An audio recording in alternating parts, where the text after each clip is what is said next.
And what I'm going to say to you right now is 180 degrees opposed to everything that I've been taught and what you have been taught, and it is also what the evidence supports. Evolution. Darwin's story of evolution is a fact for some forms of life. For many animals, for many plants, for many insects, I've seen it in the fossil record, the story breaks down when it comes to you and me. We are not the product of Darwin's idea of evolution. What we now know is the physical evidence simply does not support it. The physical evidence never has. When we look at those ancient forms of life on the tree, what's called the evolutionary tree of life, and we see us as modern humans connected, the lines that connect us, they're all broken or dashed lines because they are inferred lines. They are speculative relationships. They're believed to exist. The evidence has never been found to support the fact that they exist. The DNA evidence, number 3, the DNA evidence is telling us that we are not related to those other forms of life. For example, when we compare our DNA to Neanderthal DNA that we can now extract from Neanderthal remains, their genome and our genome, there's not enough overlap. We did not descend from Neanderthal. They are not where we came from.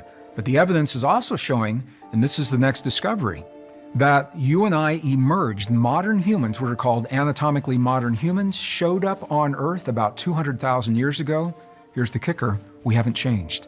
We showed up 200,000 years ago. Our DNA today is the same as the DNA from when we showed up 200,000 years ago. We showed up with a brain 50% larger than our nearest primate relatives, than the chimps, orangutans.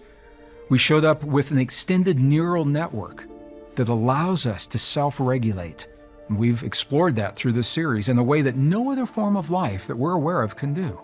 And it was with us from the moment that we appeared. It did not develop slowly, gradually over a long period of time. It is not the hallmark of evolution.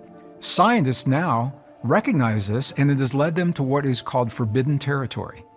Because in acknowledging what I've just said, they are saying it appears that there is some kind of an intent underlying what we showed up with 200,000 years ago. The timing, the precision with which our DNA was fused to give us the capabilities that we have of speech, language, 50% larger brain than any other primate relative, it all happened at the same time. It did not happen slowly, gradually over a long period of time. So we showed up, we haven't changed, and we showed up with all of the capabilities that we have today. The next discovery is that the DNA is telling us precisely how this happened and what those capabilities are all about.